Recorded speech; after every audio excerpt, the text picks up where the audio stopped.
Tem fogo aí? Tem fogo aí? Tem? Tem fogo? Então deixa a chama acesa.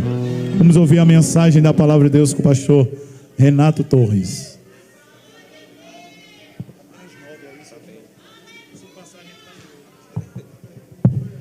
Querida igreja, a paz do Senhor Jesus.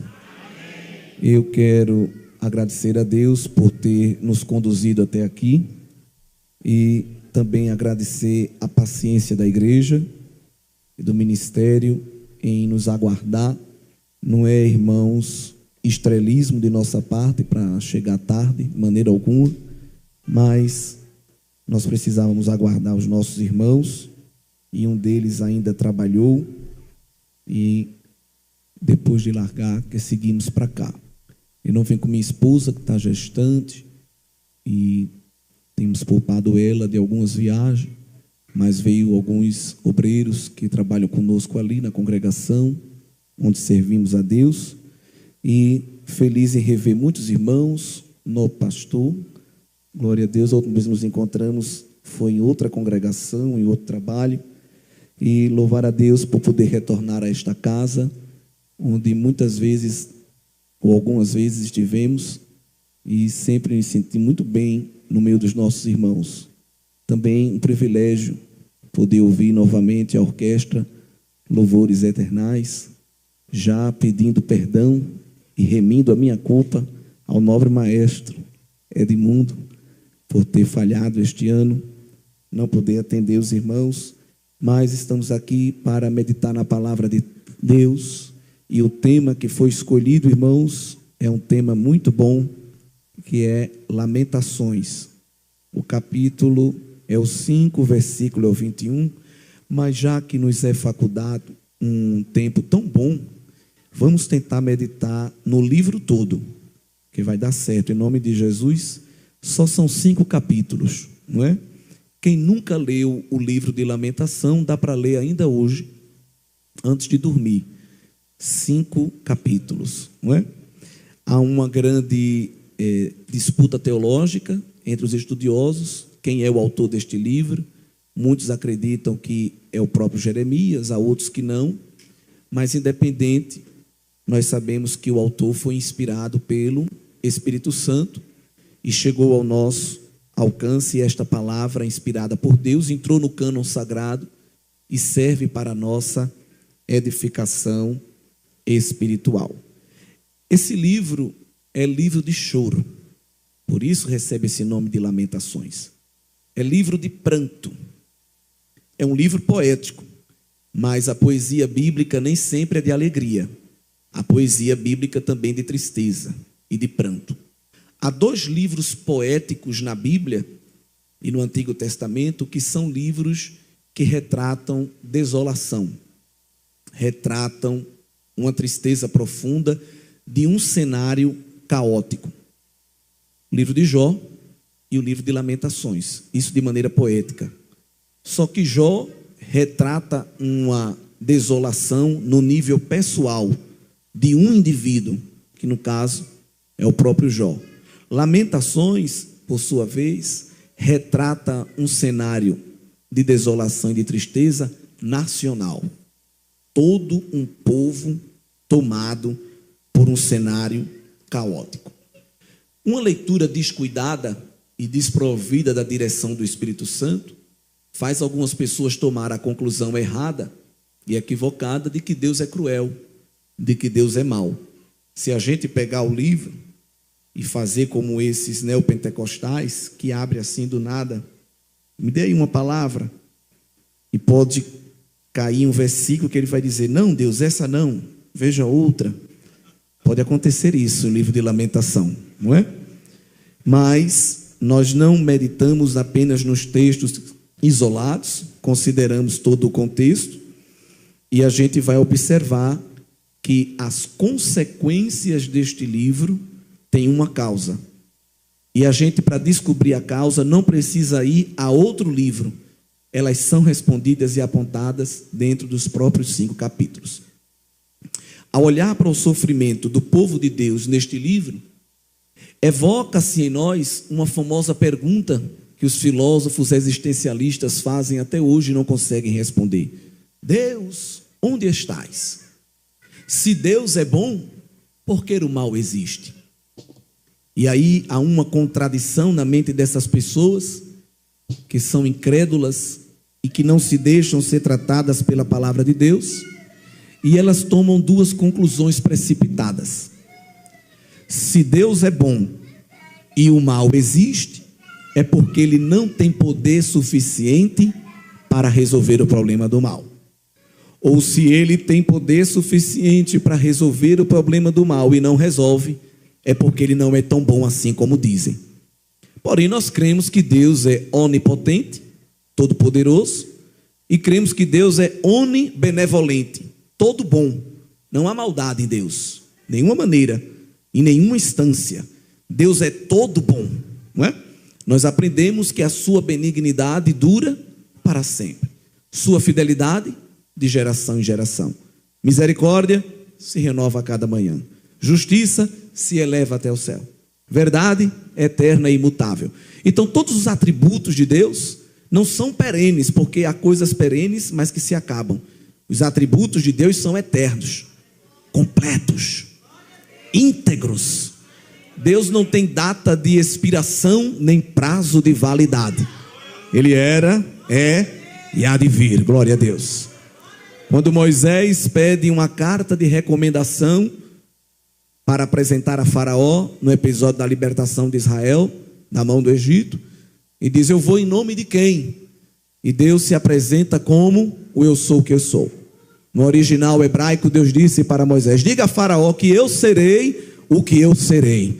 Um povo que tinha muitas dúvidas quanto ao futuro e buscava montar dinastias para não sair do poder.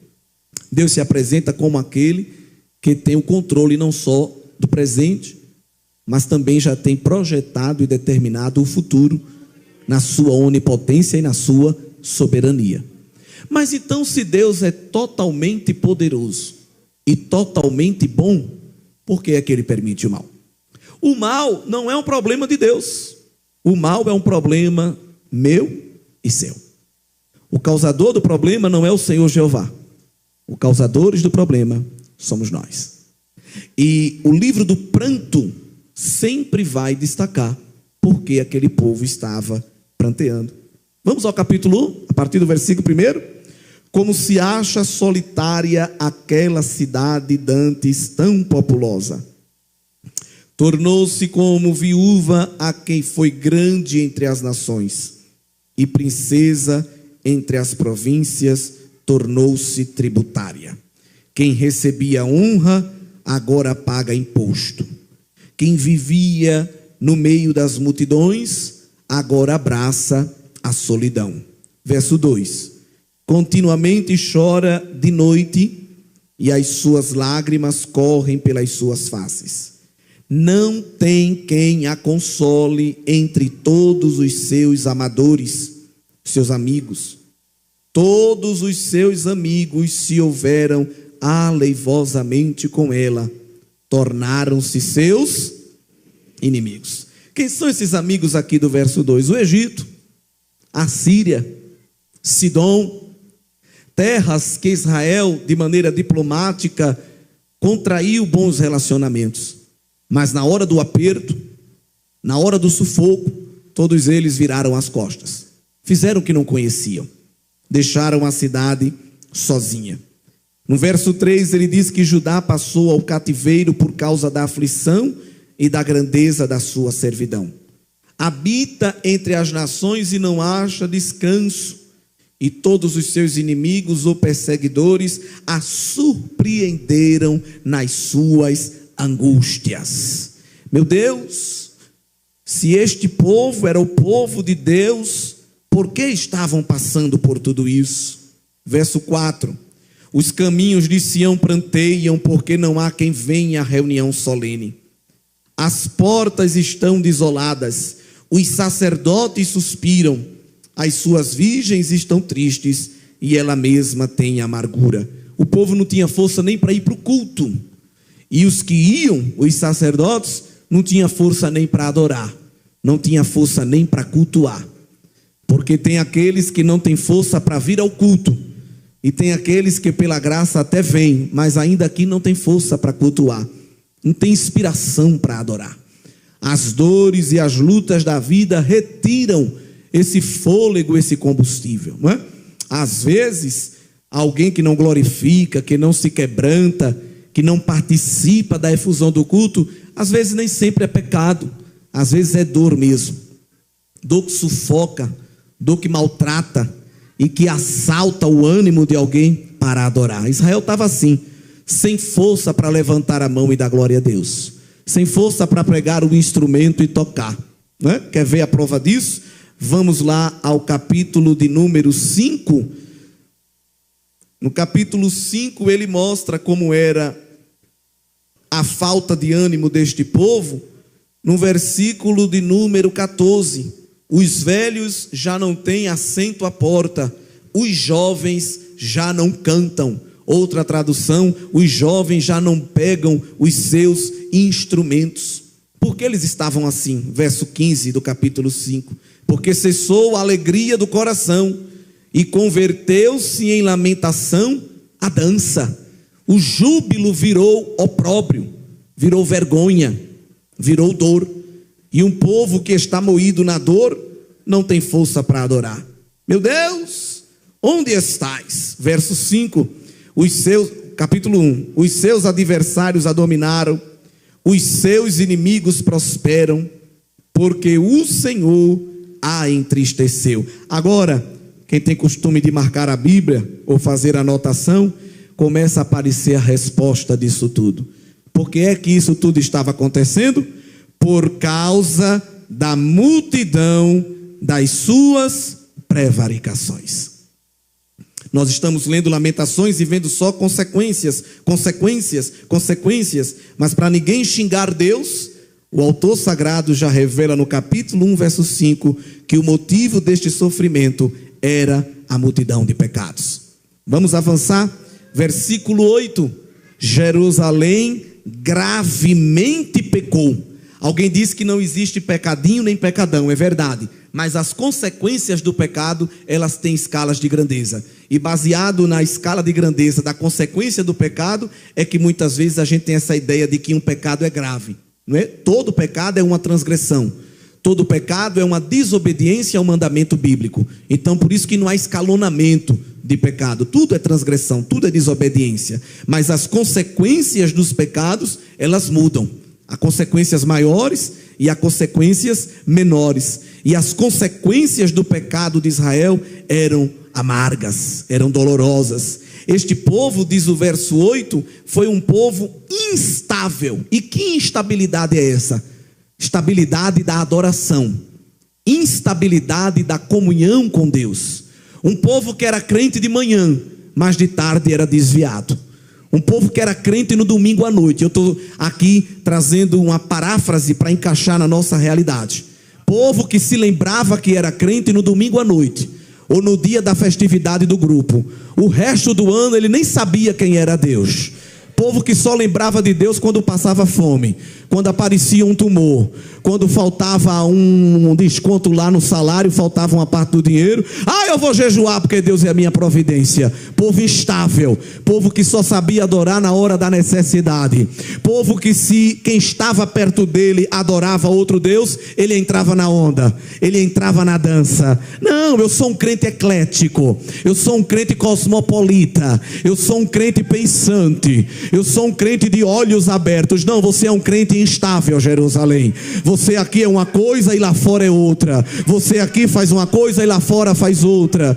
Essa instabilidade espiritual foi que atraiu o juízo de Deus sobre o seu povo. Povo que tinha duas caras, duas conversas, dois comportamentos. E eu estou sendo bonzinho em dizer dois. Tem uns que eram múltiplos, era mais do que dois, era 3, 4. Camaleão de Deus. Se a coisa tivesse cinza, ele ficava cinza. Se a coisa tivesse verde, ele ficava verde. Se a coisa tivesse roxa, ele ficava roxa. Se adequando ao contexto, influenciando não, mas se deixando influenciar pela ideologia, pela filosofia, pela economia, pela corrente política, pelos dizeres, pelos trejeitos, pelos traquejos da sociedade. O Senhor olhou e disse: este povo não é meu povo, esta terra não é minha terra, essa gente não é minha gente. Porque eu não tenho para mim uma multidão de camaleão, eu tenho para mim uma multidão de ovelhas. Eu tenho um rebanho. Eu exijo fidelidade, eu exijo compromisso, eu exijo integridade. Jerusalém gravemente pecou, por isso se fez instável. O verso 8 diz que quem lhe honrava passou a fazer o que, igreja? Estamos no capítulo 1, verso 8. Quem honrava passou a fazer o que? Desprezar.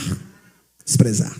Porque o que atrai a honra para as nossas vidas não é o que a gente tem nem faz, é a presença de Deus. Tem muita gente boba aí recebendo honra, pensando que é alguma coisa.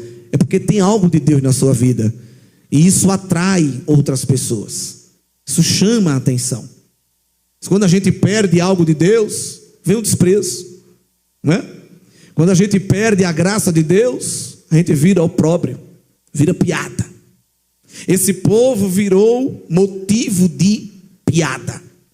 As nações passavam e zombavam dela. O verso de número 7 diz que os adversários, quando o viram, fizeram escárnio da sua queda, fizeram piada, criaram paródias, ou na linguagem de hoje, fizeram meme da derrota de Israel. Não é de hoje que fazem isso. Mas Deus tinha avisado ao seu povo que isso aconteceria. Vamos lá para Deuteronômio, capítulo 28. O bom é que hoje a gente tem bem muito tempo, viu? Aguente aí. Escolher esse tema porque quiseram. Deuteronômio 28. O Senhor dá ao povo uma lista de bênção e uma lista de maldição. Aqui não é Deus e o diabo não, tudo aqui é Deus. E a lista de bênção está do verso 1 ao verso 14. A lista de maldição está do verso 15 até o 68. Quem é que aguenta? Hein? Olha, irmão, por que é que a bênção é pequena e a maldição é grande? Não é questão de tamanho. É porque Deus, para abençoar, não precisa de muita coisa. A bênção de Deus é completa. Glória a Deus, não é? A bênção de Deus é completa. Agora, a maldição de Deus também é completa e bem fatiada. E Deus disse para aquele povo que se eles se desviassem, eles iam virar motivo de piada. Se vocês lerem depois em casa, vocês vão ver. Mas olha aí o versículo de número 37. E serás por pasmo, e serás por espanto, por ditado. Esse ditado aqui tem uma tradução de um ponto de vista de uma piada, de um dizer irônico. E também por fábula, entre os povos a que o Senhor te levará. Deus disse para Israel: se vocês não ficarem na minha presença e não andar no caminho da santidade, vocês vão virar motivo de piada. E aqui em Lamentações, nós vamos ver já no capítulo 1, que Israel virou motivo de escárnio. O seu sofrimento se tornou risível na boca dos seus inimigos. Nós vamos ver no versículo de número 4 que as estradas estavam desertas e que ninguém tinha ânimo para ir ao culto. Deus fez até os animais sofrerem. O verso 6 diz que até os cervos, os corços, não achavam pasto e não tinham nem força para fugir do perseguidor. E o que é que a gente faz numa situação dessa de caos? O que é que Deus faz numa situação de caos? Deus permite o caos, Deus permite a prova, Deus permite a luta como uma estratégia didática, porque Deus não tem prazer no sofrimento de ninguém. Deus não tem prazer na maldade de ninguém. Deus não tem prazer em destruir ninguém. O apóstolo Pedro disse que a vontade dele é que ninguém se perca. Por isso que ele ainda faz com que a sua promessa pareça ser retardada. é porque na sua longanimidade Ele está dando um tempo para ver se alguém resistente se quebranta e aceita a sua palavra. É o desejo de Deus de que todos sejam salvos, nos ensinou o apóstolo Paulo. Mas quando Deus permite o juízo, a sentença, o castigo, é com um propósito pedagógico, é para ensinar, é para trazer alguém para perto dele. Irmãos, eu vou dizer algo. Tem gente que não consegue ficar perto de Deus se estiver abençoado. Tem gente que a bênção de Deus lhe desvia do Deus da bênção. E eu não estou falando de gente lá de fora, eu estou falando de gente daqui de dentro. Tem gente que não serve para ser abençoado, porque se ele for abençoado, ele esfria, ele se desvia, ele se embaraça na própria bênção. É tanta bênção que você não vê mais ele. Cadê tu, irmão? Eu estou na bênção. Eu estou na prova, né? Por isso que eu estou aí. Ei, cadê tu, bênção varão? Deus mudou meu cativeiro. Deus me fez dar a volta por cima. Eu dei uma volta por cima que eu estou num lugar tão alto agora que eu não posso andar no mesmo chão que tu anda. Irmão, Deus não abençoa ninguém para tirar este alguém da presença dele. É por isso que com o coração duro de alguém que se ufana e se vangloria de muitas vezes não saber administrar o que recebeu de Deus, aí Deus vai ensinar agora ele a administrar o que perdeu de Deus. Hein? Porque tem gente que não é bom mordomo para administrar o que ganhou de Deus. Aí Deus vai ensinar ele a ser um bom mordomo para administrar o que perdeu de Deus. Nesta noite eu não sei se você é do grupo que está ganhando ou se é do grupo que está perdendo. Mas um grupo ou outro, a missão de Deus, o desejo de Deus é deixar todo mundo perto dele. Então ainda que estejas perdendo algo, se alegre e glorifique ao Senhor, porque é a estratégia dele para te manter perto da presença dele, que era o melhor lugar. A ideologia triunfalista e da prosperidade que entrou dentro dos nossos cultos ensina que se a gente é de Deus, a gente tem que estar com muita coisa. Se Deus está gostando da gente, a gente tem que estar com a carteira cheia. A gente tem que estar com a conta cheia. A gente tem que estar comendo o melhor desta terra. É verdade que é desejo de Deus abençoar. Mas nós aprendemos tanto em Jó como em Lamentações que o parâmetro de observar se alguém está bem com Deus não é o que ele tem das coisas de Deus, mas é o que ele tem do próprio Deus. Presta atenção nisso, viu? Porque tem gente que tem muita coisa que Deus lhe deu, mas tem pouca coisa do próprio Deus. Ele tem o carro que Deus lhe deu, né? E bota lá a frase lá no para-brisa: Deus é fiel. E eu gostei até de um que botou: Deus é fiel. E você, né? Porque que Deus é fiel a gente sabe. Resta saber se a criatura é fiel também, não é? Ele está com a roupa que Deus lhe deu, ele está com o banquete que Deus lhe deu, a casa que Deus lhe deu, não é? Tudo que Deus lhe deu é a bênção. Mas lhe falta as coisas do ser de Deus: a santidade de Deus, a justiça de Deus, a sabedoria de Deus, né? A criatura tem uma roupa para cada dia, mas falta a sabedoria para tomar as decisões todo dia. Vê que coisa, não é?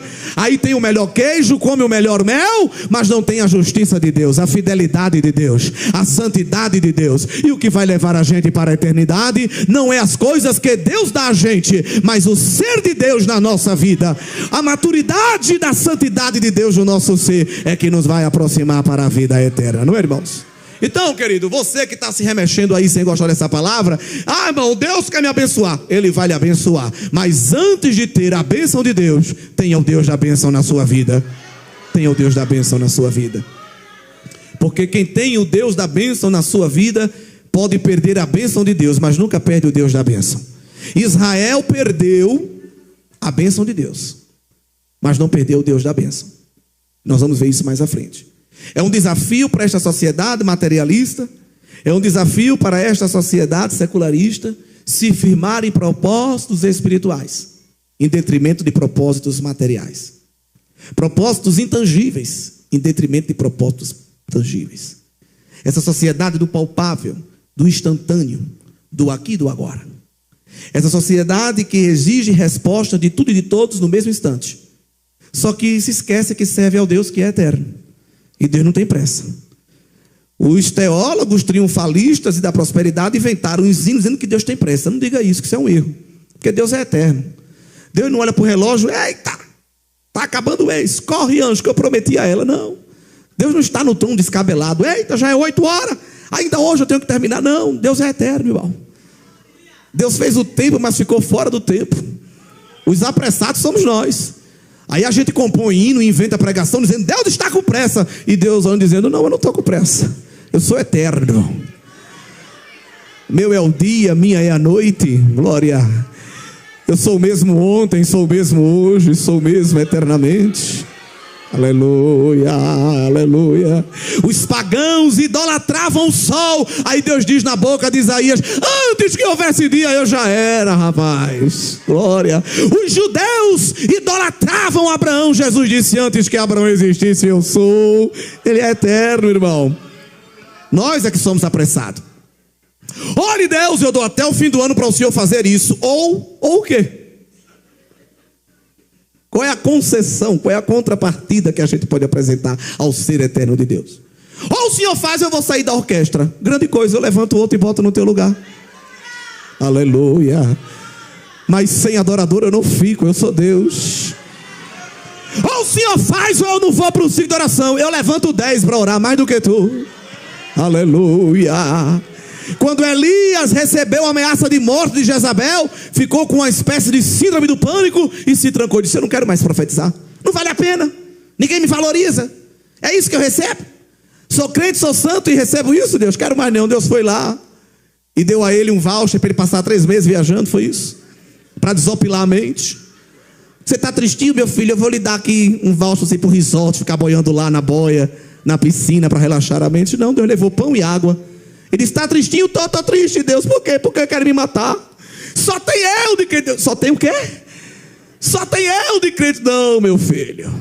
Como tu que não se dobra, como tu que não come na mesa de Jezabel, como tu que prega a minha palavra e que fala a verdade, só como tu, eu tenho 7.000. Ainda tem uns crentes meia boca que fica aí no meio da classificação. Mas como tu, eu tenho um exército de 7.000 profetas para abrir a boca e usar. Levanta, rapaz, toma jeito de homem e pega este barril de azeite e tu vai ungir o teu sucessor. Tu não quer fazer mais não? Eu já tenho um para fazer. Eliseu, filho de Safate. Vai lá, porque ele vai ser profeta no teu lugar. Glória a Deus. Então, queridos irmãos, essa pressa, essa coisa de querer pressionar Deus para fazer isto ou aquilo, não funciona com Deus. Chantagem emocional não funciona com Deus. Não adianta se trancar na cabine e dizer, aqui eu não saio daqui, ninguém me tira. Deus manda um rebuliço, Deus manda uma tempestade. Vão passando de cabine em cabine, mas chega na de Jonas e diz, olha, todo mundo já se apresentou, todo mundo já apresentou a sua divindade, está todo mundo bem com seu Deus, agora e tu? Quem é tu? De onde tu é? O homem não queria pregar, mas só em se apresentar já começou a pregar. Eu sou hebreu, o meu Deus é Jeová, é o Deus do céu e do mar. Olha, já estava pregando, Deus sem querer, glória, porque a soberania de Deus é maior do que a nossa liberdade. A vontade dele vai imperar e vai operar na minha e na sua vida. Israel relaxou, Israel cruzou os braços, Israel se afastou de Deus. Mas Deus tinha uma aliança com Israel. E a aliança de Deus com Israel era uma aliança incondicional. Há alianças que o homem precisa fazer algo para que Deus possa fazer a parte dele. Mas há alianças que são incondicionais, porque Deus sabe que é próprio do homem quebrar alianças. Então Deus é tão maravilhoso que Ele mesmo cria alianças inquebráveis. Alianças incondicionais. Porque mesmo que o homem faça algo errado, a aliança de Deus não se quebra, porque está firmada nele. Não é isso? Por isso que Jesus, quando foi fazer a nova aliança, ele disse que o Pai procurou uma instância para jurar, para atestar a sua aliança. E ele disse o quê? Jurei por mim mesmo. Glória a Deus. Tem gente que diz assim, eu juro pela minha mãe morta, e você não acredita. Coitada da mãe dessa criatura, né? Juro pela minha esposa, e você diz, meu filho, faça isso não, que ela não tem culpa. Mas Deus, não me encontrando uma instância superior a ele, de fidelidade e de justiça, ele disse, jurei por mim mesmo, firmarei aliança em mim mesmo, e ela não será quebrada. Aliança que ele fez com Israel. E também mais à frente a aliança que ele faz com a igreja. E mesmo que Israel quebrasse esta aliança, o amor de Deus era a liga que sustentava e que permitia que ela não fosse quebrada, porque o amor de Deus era maior do que tudo isso. E nós vamos observar que já lá em Deuteronômio, o Senhor ensinou a receita para Israel. Deus levou Israel, colocou 6 tribos de um lado, 6 tribos do outro, um em frente ao Monte Ebal, o outro em frente ao Monte Gerizim, e mostrou a eles a diferença da bênção e da maldição. Usou a beleza do Monte Gerizim e usou o aspecto precário do Monte Ebal para mostrar de maneira visual, porque naquele tempo não tinha data show, naquele tempo não tinha flanerógrafo, não tinha retroprojetor, então Deus pegou a própria natureza para de maneira lúdica, atraindo o visual, porque nós somos atraídos pelos olhos, e Deus disse: olha, a minha bênção é como esse pasto verdejante, e a minha maldição é como essa terra seca. Aí veja o que Deus diz: vocês escolham, viu?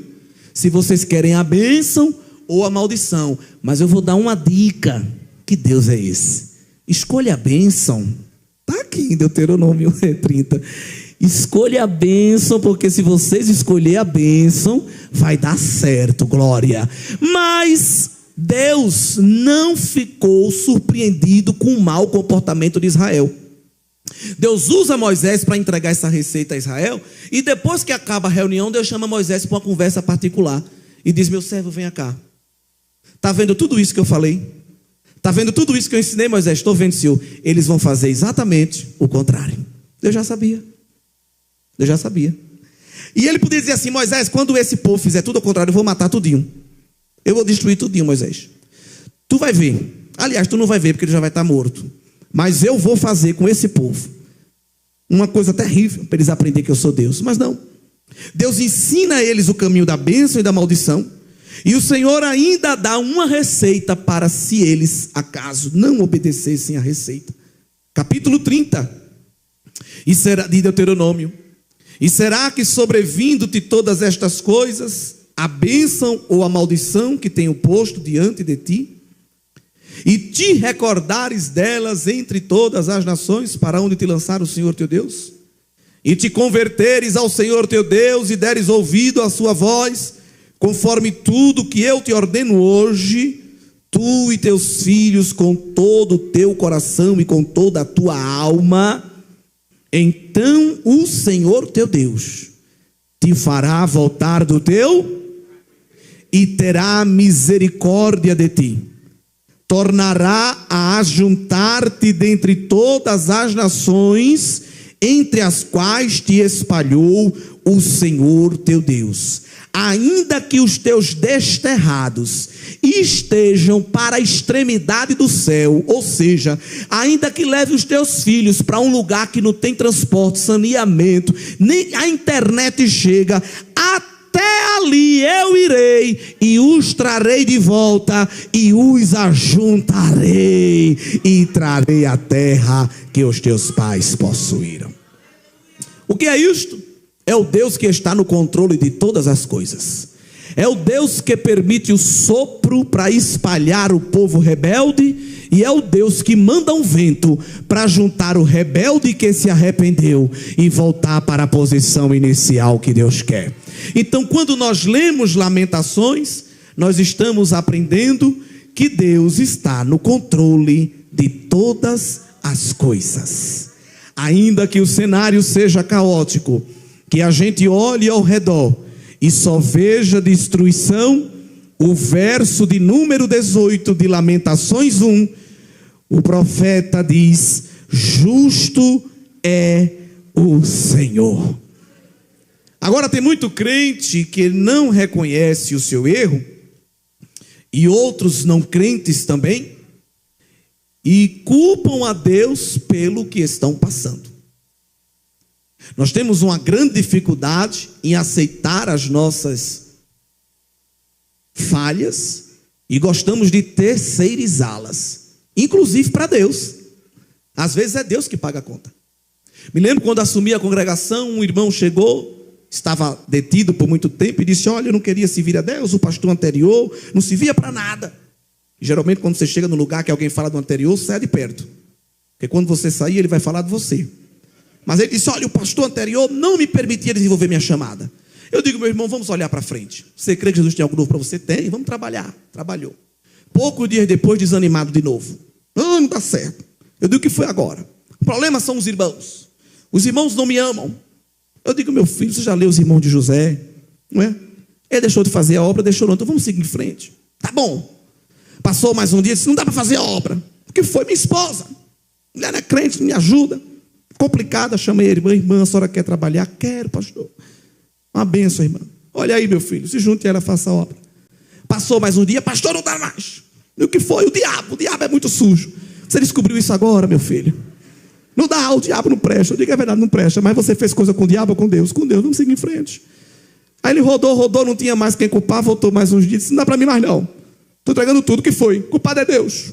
Deus não me ama. Eu digo, não tem como fazer um gabinete com Deus para mandar ele lhe ajudar.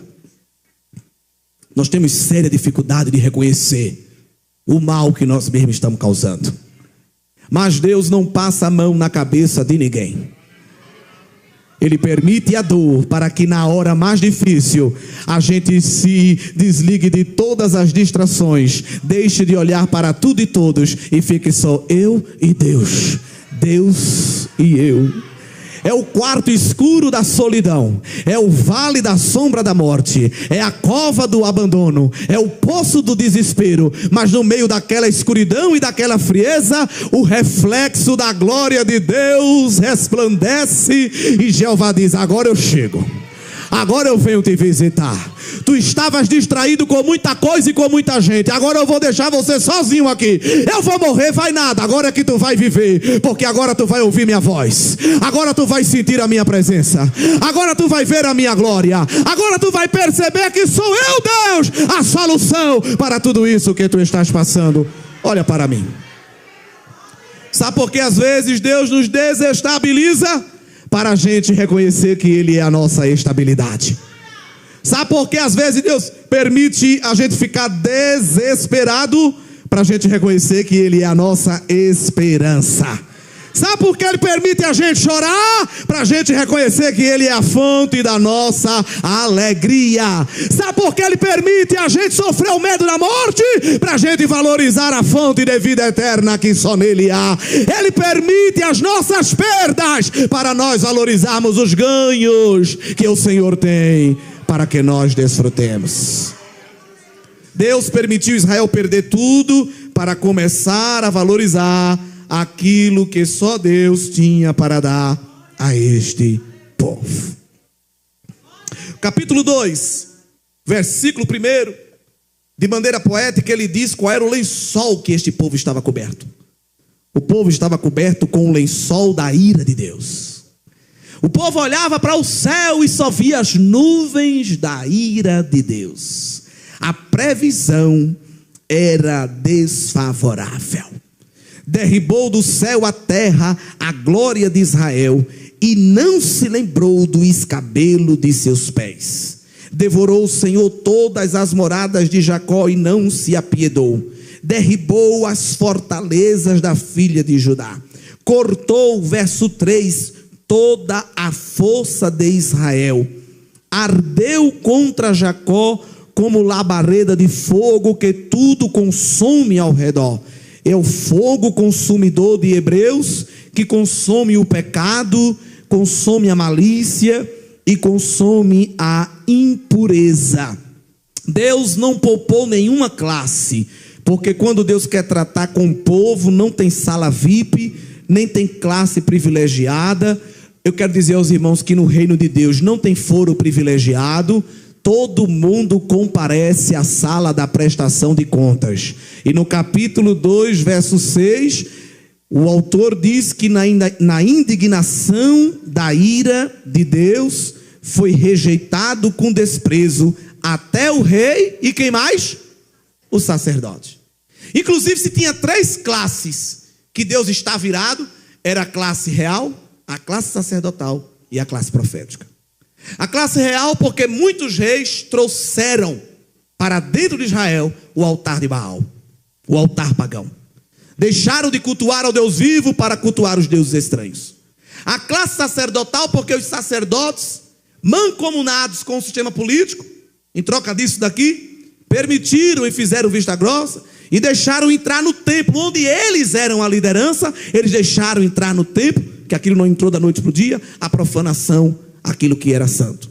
E a classe profética também não escapou, porque a classe profética, vendo todo aquele cenário, mudou o teor da profecia. Um povo que estava em pecado, distante de Deus, mas quando vinha para o culto queria receber a bênção de Deus em detrimento do Deus da bênção.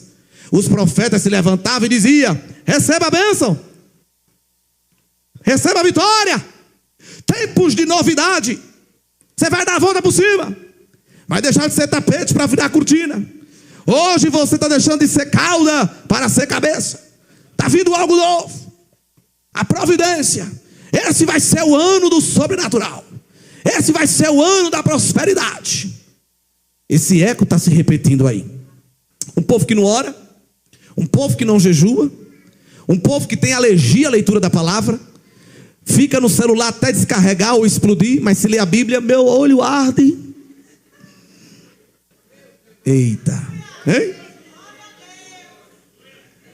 Os anorexos, os bulímicos, sofrem os transtornos alimentares, às vezes por causa de um padrão excessivo de beleza estética.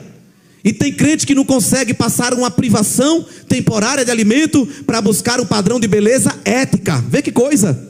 Tem gente gastando rios de dinheiro para se enquadrar no padrão estético do século 21. E a igreja tem à disposição os elementos de nutrição da graça para lhe adquirir o padrão ético de Cristo, o caráter de Deus na vida, mas não consegue fazer. Jejum não, irmão, que eu desmaio. Tem igreja que tem que botar enfermeiro na manhã de jejum, porque os irmãos desmaiam, porque não estão acostumados a jejuar.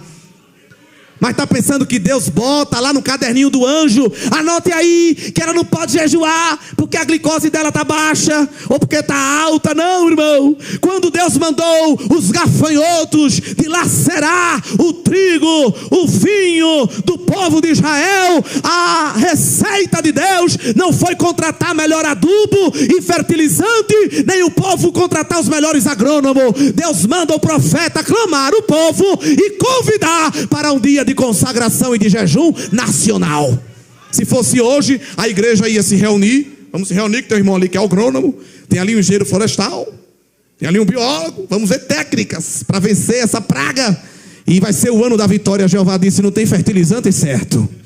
Chama todo mundo para o jejum. Glória. Só que Deus sabe quem é o povo dele. Deus sabe. Você marca evento na igreja, você que é líder, começa a receber o zap: olha, eu não vou poder ir porque eu vou adoecer. Olha, eu não vou poder ir porque vai chover. Vira um médico, vira um meteorologista, né? Eu não vou poder ir porque eu tenho um compromisso, eu tenho uma viagem, eu tenho um negócio, eu tenho isso. Começou a chegar o zap para Joel: olha, eu não posso porque eu casei, varão. Lua de mel, está tudo pago. Está lá em Joel, o Senhor disse: diga ao noivo e à noiva que saia da sala de núpcia e venha para chorar na ponta do altar, porque é tempo de contrição e de quebrantamento.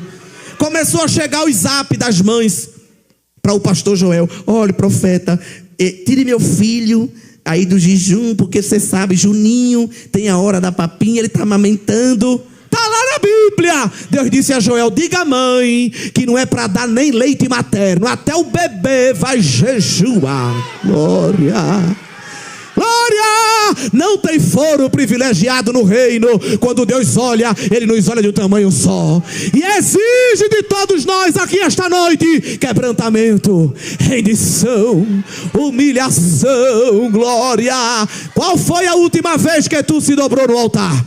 Qual foi a última vez que essa tua glândula lacrimal funcionou? Não com aquele choro estético que você enxuga com o dedo midinho, porque a maquiagem é mais importante que o quebrantamento, porque a estética é mais importante que a espiritualidade. É tempo de rasgar veste, é tempo de se dobrar diante do eterno Deus, é tempo de chorar entre o alpendre e o altar. Louvado seja Deus, louvado seja Deus. Esta geração que não quer chorar está Está chorando por quê se você tem um Deus? Não chore, quem te prometeu garante. Deus está querendo ver a gente chorando, viu, irmão? Aleluia. E o Senhor veio para dizer isso, vim. Ele quer ver a gente chorando, para a gente desfrutar o verdadeiro consolo. Glória. Há pessoas aqui que andam muito distraídas. Isso está atrapalhando a sua espiritualidade. Você sofrerá percas, isso é palavra profética, glória. Mas as perdas da tua vida vão te trazer riquezas. Que coisa. Essas perdas no reino promovem enriquecimento. Não tem economista nem contador que faça um cálculo que explique isso. Porque no reino a gente perde para ganhar. Vai perder certas amizades, vai perder certos relacionamentos, vai perder certas atividades da rotina, mas o altar, a presença, a manifestação da glória vai voltar a ser ativa na vida da igreja do Senhor. Glória a Deus. Aleluia, irmãos. É tempo de chorar no altar de Deus. Glória. É tempo de se envolver na presença de Deus para viver o impacto da glória dele. O negócio era sério. E observe que essa denúncia de Deus para os profetas aparece aí no capítulo 2, verso 9. Veja que coisa interessante.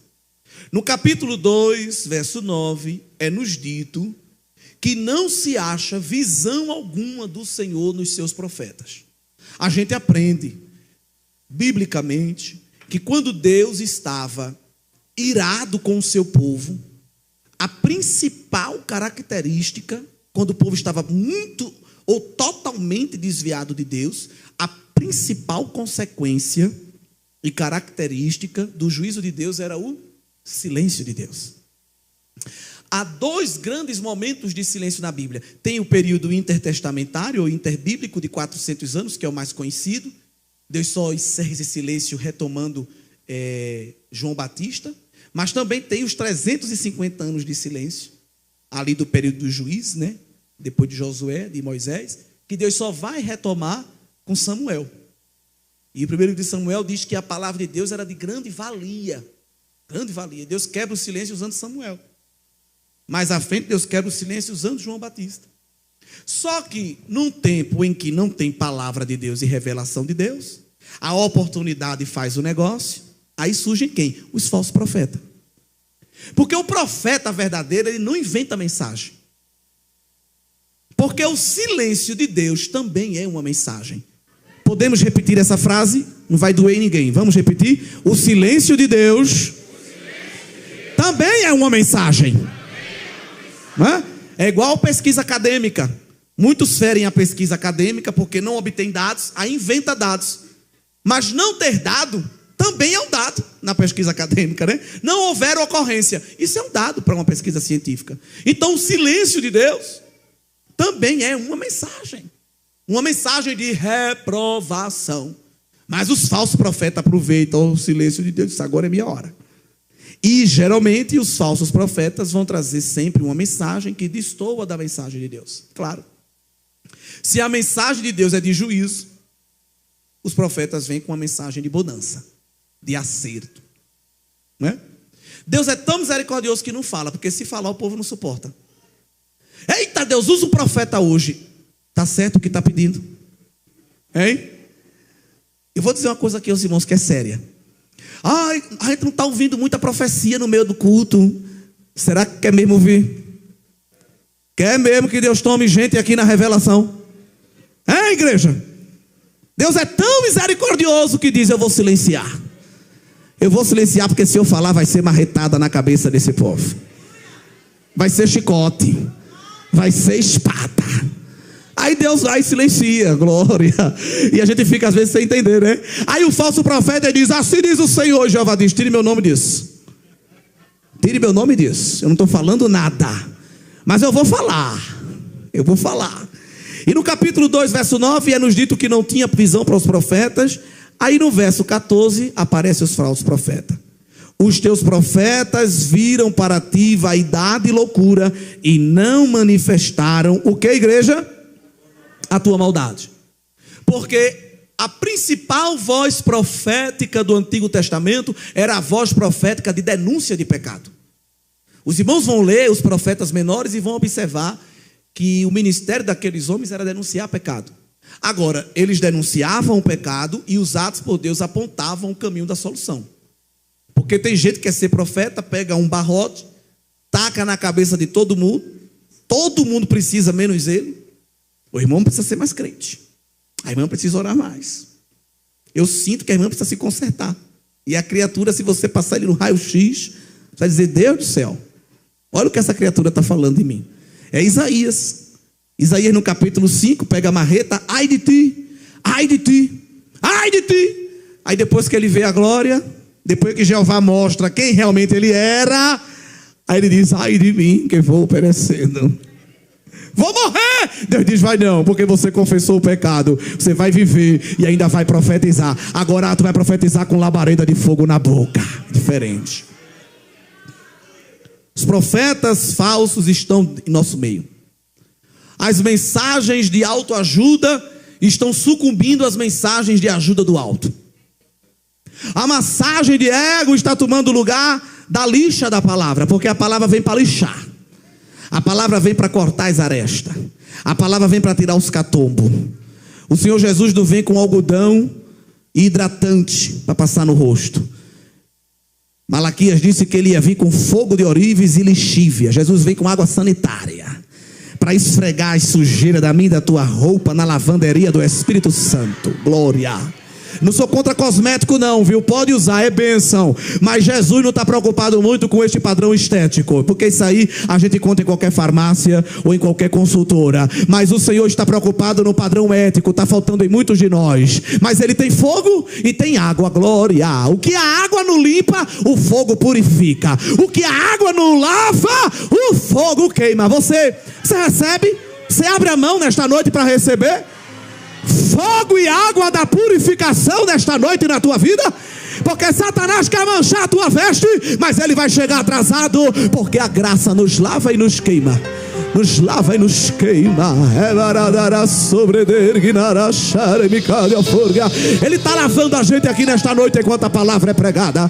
Ele está queimando o nosso interior. Aquilo que o diabo pensa que vai usar para nos derrubar, Deus está extirpando e dizendo: a minha graça limpa, a minha graça renova, o meu fogo purifica. Ei, irmão, crente cheio do fogo não é crente que pula e marcha. Crente cheio do fogo é crente santo. Porque às vezes rodopia, mas a veste está suja. Mas que você seja um crente cheio do fogo, que o pecado não se instala na tua vida, porque o fogo de Deus te purifica e me purifica de todo o pecado.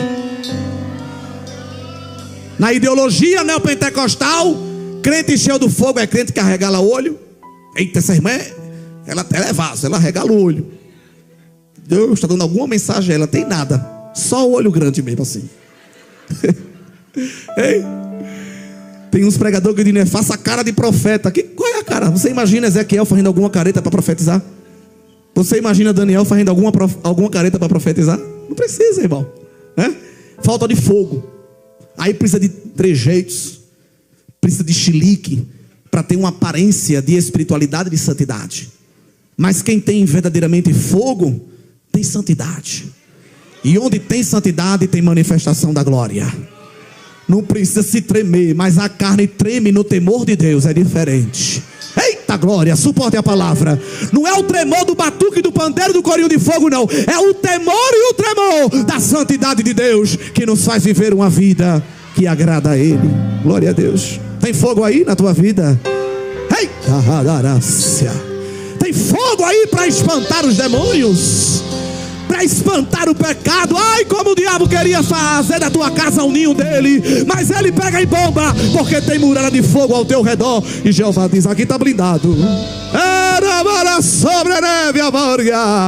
Aqui não vai entrar a seta da lascívia, aqui não vai entrar a seta da frieza, aqui não vai entrar a seta da irreverência, porque o fogo consumidor vai queimando o que é estranho e permanecendo a tua vida na santidade que agrada a Deus. Faltava a Israel verdadeira profecia. E qual é a verdadeira profecia que precisamos ter? Palavra. Precisamos investir mais, como estamos investindo esta noite. Palavra. Investir nos hinos, na demonstração de alguma apresentação de visitantes. O culto tem várias facetas, mas o culto é centrado na palavra. Verdadeira profecia. Sabe por quê? A verdadeira profecia livra a gente do cativeiro. Verso 14, Deus denuncia que os falsos profetas não falaram a verdade para afastar o povo do cativeiro. Sabe por que tem gente sofrendo? Porque não ouve a verdadeira profecia, que é a palavra de Deus. Aí chega na igreja para oração, o inimigo está furioso. Não está furioso não, ele está gargalhando. Porque tem uns que ele nem guerreia mais, já se entrega para ele de mão beijada. Mas quando um povo é sensível e obediente à verdadeira profecia da palavra, esse povo é livrado do cativeiro. Aleluia! É a verdadeira vitória. O caminho da felicidade passa pela obediência. Bem-aventurado é o varão que medita na palavra de dia e noite. Será como árvore plantada junto ao ribeiro de água. A sua folha é sempre verde, dá o seu fruto na estação própria, e é o verdadeiro próspero. Tudo o que fizer prosperará. É o segredo da verdadeira prosperidade. Mas eu disse que o que Deus faz na hora do sofrimento é chamar o povo para o quebrantamento. E o que é que o povo faz no sofrimento? Atende o chamado de Deus para o quebrantamento. Qual é a receita de Deus? Capítulo 2, verso 19. Lamentações é um convite recorrente ao arrependimento e ao quebrantamento. 2:19. Levanta-te, clama de noite no princípio das vigílias. Derrama o teu coração como águas diante da face do Senhor. Levanta a Ele as tuas mãos pela vida dos teus filhinhos que desfalecem de fome à entrada de todas as ruas. Eu vou além. É como que o profeta dissesse: se vocês não querem pedir por vocês, peçam pelo menos por esses inocentes. Mas não é essa reza que muitos fazem, essa oração meramente litúrgica de começo do culto. O famoso boa noite, Jesus. Senhor, eu estou aqui, obrigado por ter chegado aqui. Deus de paz, abençoe esse culto, seja uma bênção de Jesus, amém. É aquela mesma oração todo culto. Todo culto. E a gente ri, porque a gente sabe que é. Tem gente que é a mesma oração. Tem uns que, se você chamar ele para orar por dízimo e oferta, ele faz a mesma oração de início do culto. Ele já é programado, aquela mesma frase. Ai, irmão, é porque eu fico nervoso. Não, é porque falta intimidade com Deus. Porque quando eu não tenho intimidade com a pessoa, eu não tenho assunto. Eu falo de coisas periféricas. Mas quando eu tenho intimidade, eu tenho vontade de estar perto. Sempre tem um assunto para conversar. Sempre tem um assunto a tratar. Jesus, toda vez que acabava o culto, se retirava em secreto para orar. Jesus. Aí tem uns que dizem: não, olha, eu estou aqui desde os anos 1950, já orei muito. Eu que comecei a oração nessa igreja.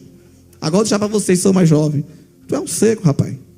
Porque Jesus, que é Jesus, todo dia dizia aos discípulos: meu filho, eu vou ali que eu estou precisando orar. Jesus dizia que precisava orar. E tem uns que dizem: quem fundou a igreja aqui em Campina Grande fui eu, agora eu estou na reserva. Carro que vive na reserva, bomba queima, meu filho. Tem que passar no posto.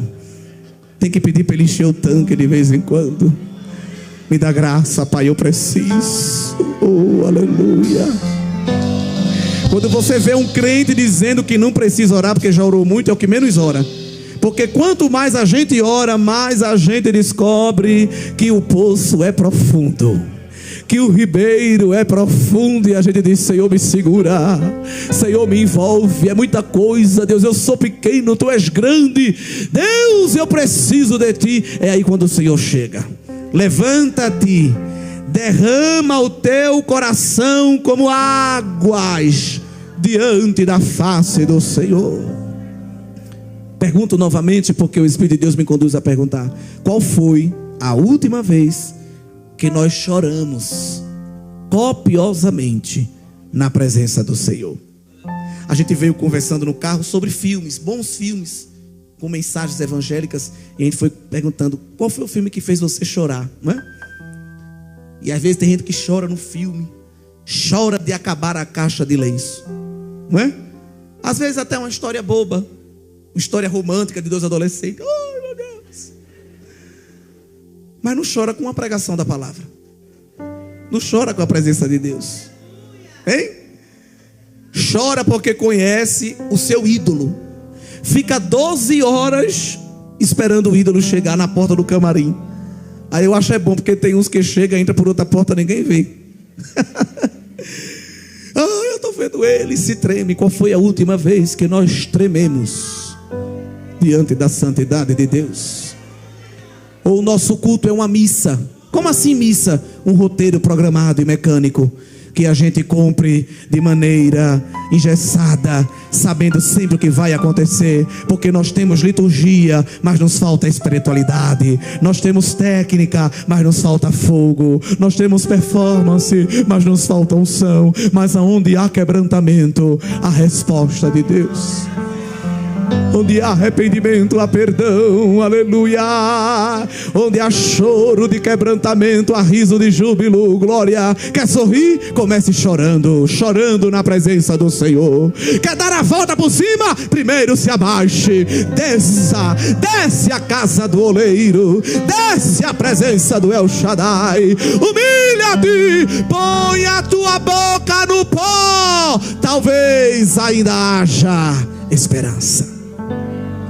Vamos descer do nosso pedestal, vamos descer da prateleira, vamos sair da zona de conforto, e como crentes e como igreja, vamos derramar o nosso coração, os nossos sentimentos, vamos rasgar, aleluia, as nossas vestes.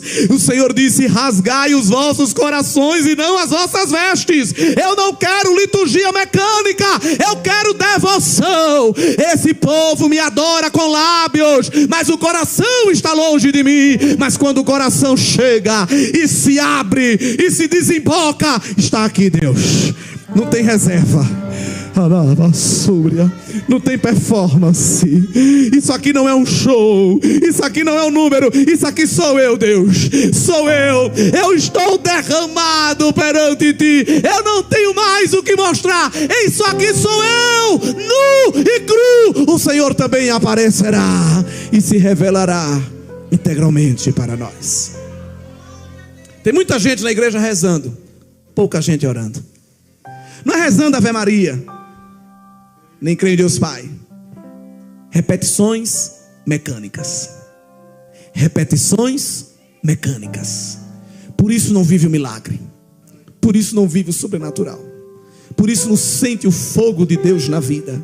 Repetições mecânicas. Coração petrificado, coração fechado, coração duro. Não, eu sou um crente equilibrado. Você é um crente duro, seco. Isso que é. Nós precisamos ser quebrantados. Precisamos reconhecer a presença de Deus com facilidade. Precisamos ter disponibilidade para o Espírito Santo mover em nós. Glória. Às vezes, para falar até uma língua estranha, é uma luta, irmão, não é? Só depois de muita tapa nas costas, às vezes é que sai uma língua estranha, não é? Deus, eu quero ser usado. Aí bota 3 metros de pano na boca. Não, Deus, não. Irmãos, vamos ser quebrantados, vamos ser voláteis na presença de Deus. A nossa adoração tem que ser como incenso, porque incenso sobe com facilidade, glória. Mas o incenso só sobe se tiver fogo nele. Se não tiver fogo, o cheiro não se desprende.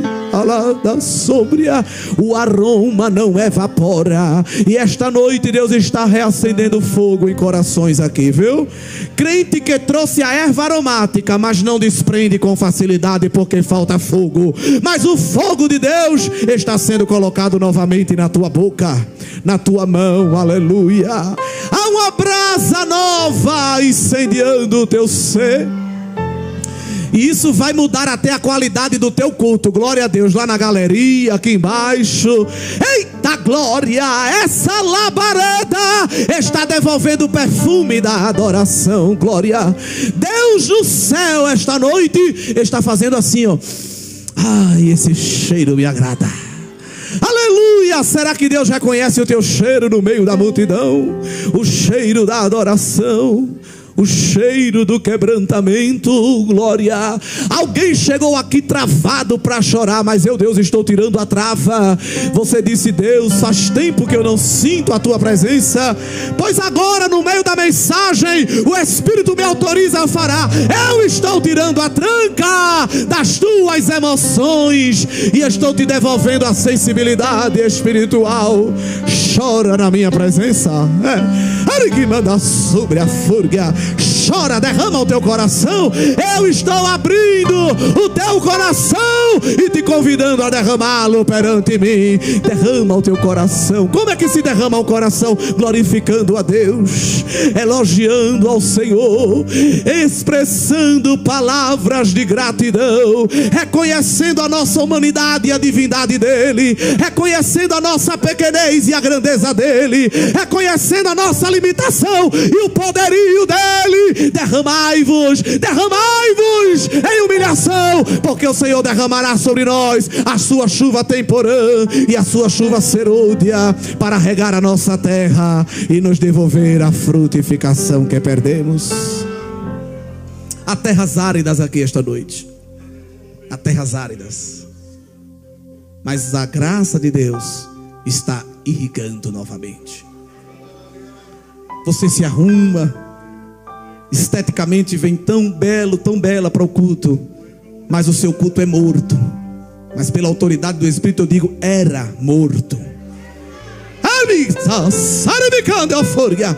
Era morto, porque o fogo está fazendo novamente o aroma se desprender do teu coração. Glória a Deus.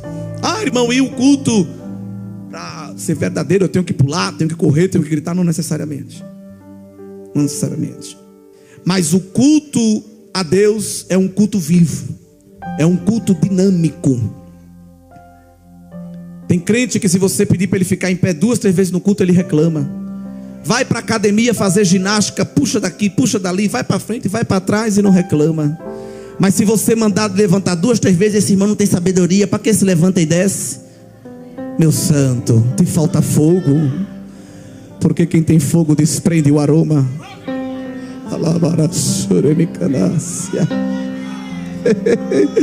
Irmã, você pode cantar: eu estou rouca. Irmão, você pode dar uma palavra: esqueci meus óculos.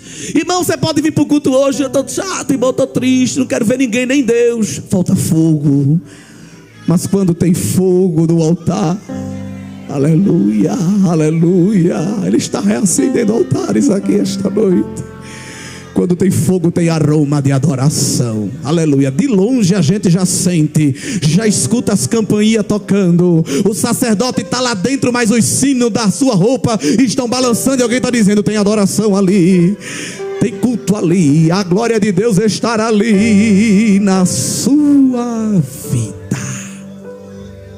Glória a Deus. Irmãos, já chegando à conclusão desta palavra, ele deixa de olhar para o caos e passa a olhar para aquele que tem poder para resolver o caos. Deus é Deus de aliança, e mesmo quando nós quebramos a nossa parte, Ele refaz, porque Ele é maior do que nós. A sua fidelidade não permite que Ele negue-se a si mesmo. Eu sei que a gente costuma cantar que Deus é fiel a nós, mas a Bíblia diz que Ele é fiel a Ele mesmo. Porque se Ele fosse ser fiel a nós, Ele não ia ter motivo para ser, porque a gente sempre se porta para com Ele com infidelidade. Agora, a fidelidade dele é demonstrada a nós, mas porque ele é fiel a ele mesmo. Porque fidelidade é algo muito sério. Deus é fiel, mas e você? E eu? Só tem uma pessoa na Bíblia que teve coragem de abrir a boca e dizer assim: Deus me teve por fiel. Porque nós é que tomamos Deus por fiel, mas na Bíblia só tem um homem que abriu a boca escrevendo uma carta e disse: o Senhor me teve por fiel. Quem foi esse personagem bíblico? Tarefa de classe? Paulo. O Senhor me teve por fiel, pondo-me no ministério. Deus olhou para Paulo e disse: é fiel. Eita Deus. Ó irmão, olhando o Senhor esta noite para nós, que palavra Ele usaria para nos resumir? Hein, benção? Qual é a palavra que Deus pode usar para resumir a nós nesta noite? Paulo, ele resumiu como fiel. Mas mesmo que não encontre-nos nesta fidelidade, capítulo 3, verso 22, promete-nos o livramento de ser consumido pela ira de Deus. E esta promessa está embasada no verso 22, nas misericórdias do Senhor. Duas coisas que todo crente tem à sua disposição: graça e misericórdia. Se a gente não tivesse graça nem misericórdia, essa igreja não existia. Porque com a graça, a gente recebe de Deus o que a gente não merece. E com a misericórdia, a gente deixa de receber o que a gente merece. Porque a gente fala muito da graça, né? A gente fala muito da graça. A graça é favor imerecido. Mas se Deus não tivesse misericórdia, o barrote que a gente ia levar pelo que a gente merece, porque Deus é justo e a sua justiça exige que Ele retribua também os nossos malfeitos, não ia sobrar nada. Só a graça dele. Então, além da graça, Ele nos presenteia com a misericórdia. O barrote de Deus está apontado para nós, mas a misericórdia nos olha primeiro. Aí Jeová diz: não vou destruir, porque a minha misericórdia chegou primeiro. É a causa de não sermos consumidos. Então nenhum crente pode olhar para o espelho e ficar dizendo: olha como eu sou fiel, olha como eu sou crente. Rapaz, estou percebendo, estou maravilhado comigo mesmo. Tem uns crentes que são assim, né? Irmão, você prega bem. Não, meu filho, hoje eu nem preguei nada, você nem me viu pregar. Hein? Irmão, você é uma mulher de oração. Ah, minha filha, eu estou assim com Deus. Inclusive, é melhor você me tratar bem, porque se eu orar, acontece, viu? Nós não vamos ver homens de Deus dizendo isso. Esse que disse assim: Deus me teve por fiel, quando isso foi o que Deus falou dele. Quando ele foi falar dele mesmo, disse: miserável homem que sou. Foi assim ou não? Né? Mas tem uns dizendo: irmão, toque em mim não, que eu sou ungido. E Deus vai mostrar a você o que acontece com quem toca no ungido. Acontece nada. Mas quando nós recebemos esta misericórdia, que a gente se depara diante dele, a gente diz: Senhor, me ajuda. Me ajuda, senão eu caio. Me sustenta, porque eu não valho nada. Eu não sei nem porque o Senhor está me usando. E Deus diz: porque eu sou o Deus de graça e de misericórdia. Aí o teu coração não tem tempo de se inchar nem de inflar, porque ele já está revestido de graça e de misericórdia. E quando Satanás quiser te apontar, você vai dizer: realmente eu sou falho, mas Ele é o Deus que trabalha melhor do que a reciclagem. Glória. Por que é que Deus trabalha melhor do que com a reciclagem? Porque Ana disse que Ele vai no monturo e levanta o necessitado. A palavra original para monturo ali é lixo, que não serve nem para ser reciclado. Ô fio, sabe o que é que a gente era? Lixo que não servia nem para ser reciclado. Mas o trator e o guindaste da bondade e da misericórdia foi lá e disse: vem, vem. Mas eu, Senhor, e o que é que eu tenho? Nada, mas eu tenho graça e misericórdia. Olha a minha graça e a minha misericórdia te tomando. Tirou-me de um charco de lodo, de um tremendal de lama, pôs os meus pés sobre a rocha, pôs um novo cântico na minha boca e vestes de salvação. E agora estamos aqui, cheios da graça e da misericórdia. Por isso que o verso 24 ele diz que a minha porção é quem? Irmãos, vocês estão com a Bíblia aberta, por favor. Lamentações 3:24. A minha porção é o Senhor. Isso aqui ele pega emprestado daquela palavra que Deus disse para Arão: vocês não vão ter direito à terra, porque a herança de vocês sou eu. Retomo o que falei na introdução: é melhor ter o Deus da bênção do que as bênçãos de Deus. O Senhor é a minha porção, então esperarei nele. Não vou esperar na Previdência, no INSS, na Coab, não vou esperar na Anvisa, na Petrobras, no dólar, no euro. Eu vou esperar nele. Ele é a minha porção. Eu sei que o meu Redentor vive e que por fim se levantará sobre a terra. Eu sei em quem eu tenho crido e é poderoso para guardar o meu tesouro até o dia final. Eu sei que eu completei minha carreira, que eu guardei a fé e desde agora a coroa da vida me está reservada, não só para mim, mas para todos aqueles que amam a sua vida. Eu esperarei no Senhor. Onde estão as suas expectativas? Onde estão as suas perspectivas? Onde estão os seus projetos? Onde estão os seus planos?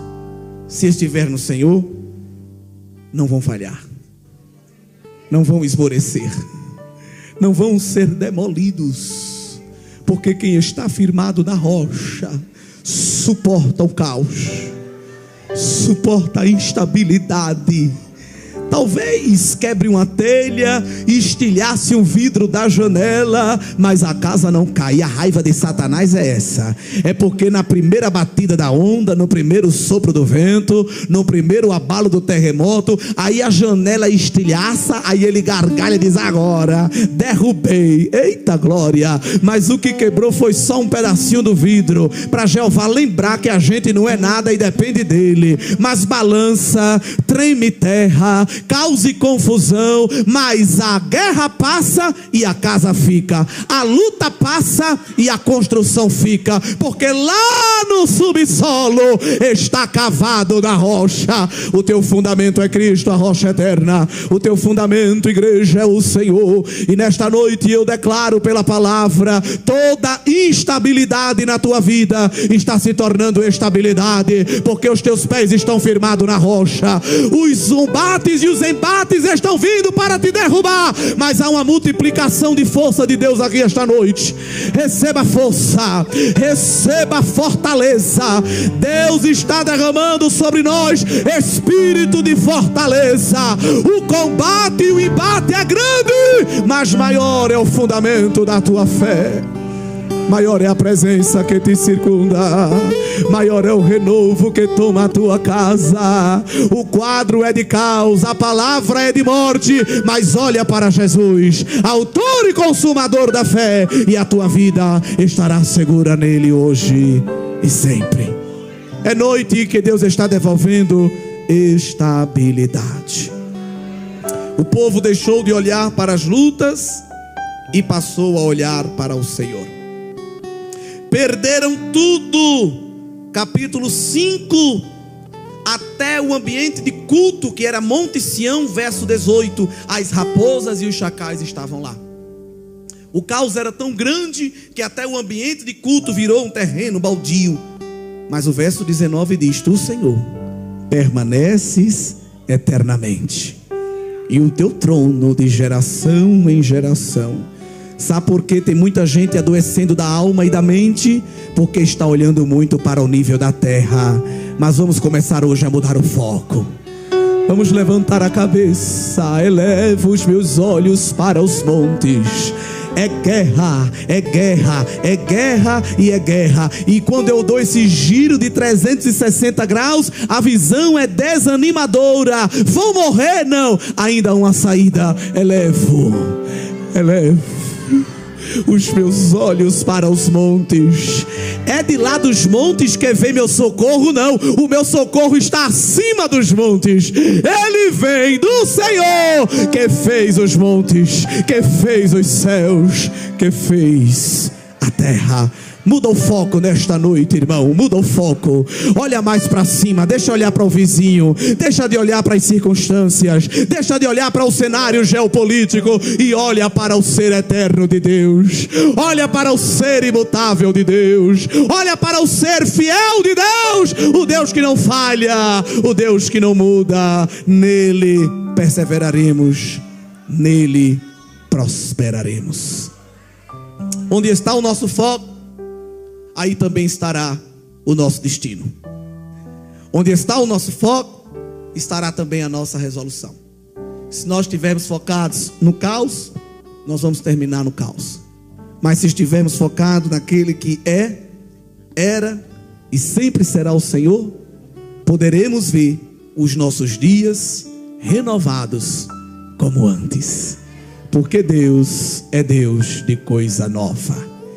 Ele tem novo cântico para a tua boca. Ele tem novas vestes para a tua alma.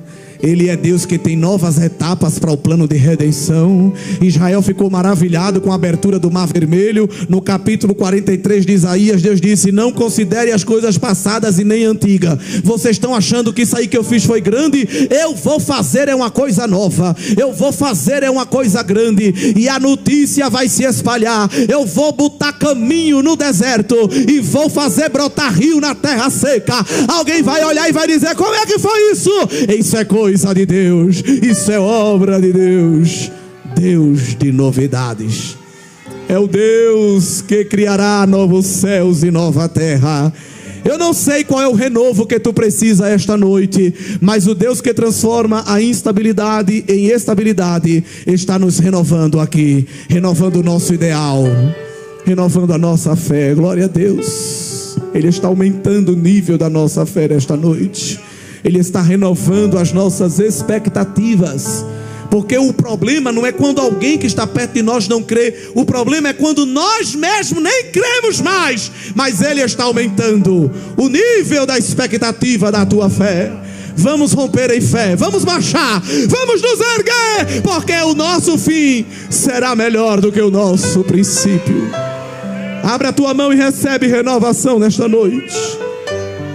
Fecha os teus olhos aí com a mão aberta. Pode abaixar o braço, mas abrir a mão para não cansar. Eu quero orar pela tua vida. Fecha o teu olho, minha filha. Fecha o teu olho, meu filho. Se tu consegue orar 5 minutinhos, glória. É noite de quebrantamento e de derramação de coração. Senhor Deus e Pai, nós estamos na tua casa. Nós estamos no teu altar, Senhor. Nós estamos na tua presença. E a tua palavra nos faz crer em dias melhores. A tua palavra nos faz crer na provisão divina. Tu sabes as lutas, os entraves. Tu sabes as guerras travadas. Mas te pedimos nesta noite, abre um facho de esperança. Faz brilhar, Senhor, o reflexo novo da tua glória. Faz com que este crente sinta a novidade vindo a caminho. Isso é fé. Não vivemos por vista, mas vivemos por fé, Senhor. Renova, Deus, o nosso ânimo e o nosso vigor. Porque a luta cansa, a peleja enfraquece, a guerra desestabiliza. Mas do Senhor é a guerra, glória. Renova a força e nos dá vida, vida espiritual, vida para enfrentar Golias, vida para saltar a muralha. Ai, como alguém tem retrocedido, porque está vendo que a muralha é grande. Grande é Deus. Grande é o Senhor Jeová. Faz alguém te ver, Senhor. Abre os nossos olhos, como Eliseu pediu para o Senhor abrir os olhos do moço, e ele ver o livramento das carruagens celestiais. Aumenta a nossa visão esta noite. Renova a expectativa da tua igreja. Nos concede, Deus, melhores ideais. Nos motiva, Deus, nos inspira a uma melhor adoração, a um santo ajuntamento. Nos mostra o caminho da humilhação para viver a exaltação de Deus. Glória ao teu nome. Põe apetite na nossa boca pela tua palavra. Põe apetite, Deus, na nossa alma por momentos de oração. E que o teu Santo Espírito nos acompanhe com gemidos inexprimíveis. Ensina-nos a orar, Senhor. Faz da nossa casa um ambiente da tua glória. Nos faz andar contigo em Emaús, ouvindo a tua voz e sentindo o coração flamejante. Que saiamos esta noite, Deus, envolvidos e compromissados com a tua palavra. Que cada crente esta noite saia renovado, com ideais, com propósitos, que lhe faça enxergar um futuro de bênção e um futuro de paz. Setas de doenças da mente, de doenças da alma, do espírito, sejam desbaratadas aqui esta noite. Põe, Senhor, na cabeça de cada crente o capacete da salvação. Põe na fronte de cada crente o óleo. Põe nos nossos olhos colírios do teu Espírito.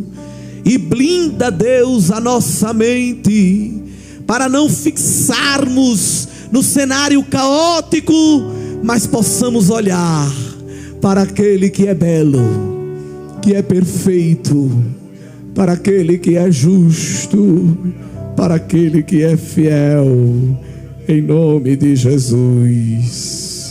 Amém. 141 da harpa. Se tem alguém que não confessa a Cristo como Salvador, enquanto cantarmos, você pode vir aqui à frente. Você que ouviu essa palavra e precisa ter um encontro com Deus, este é o dia para você ser alcançado por Ele. Glória a Deus. Ainda estou no tempo que me concederam.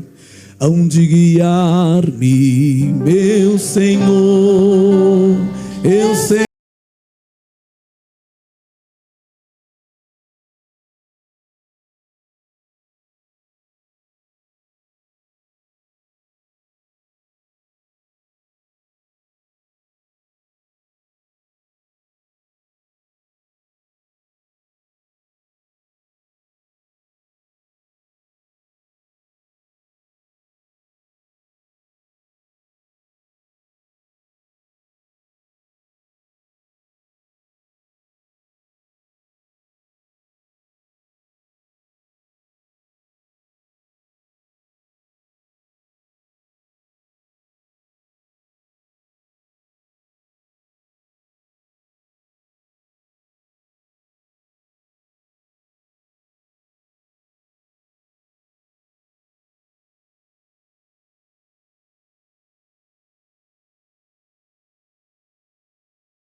Só os homens, lá ficou morto. Só os homens.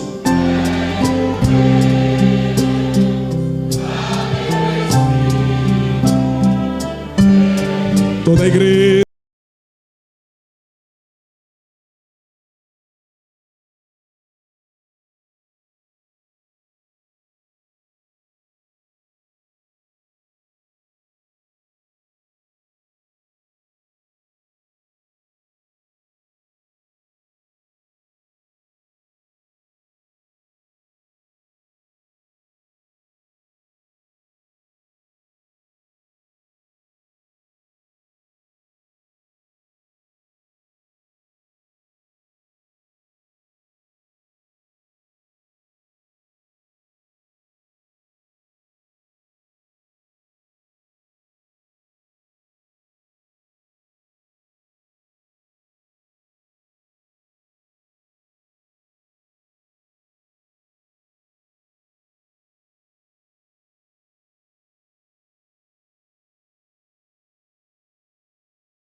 Rege-me em tudo, meu Jesus.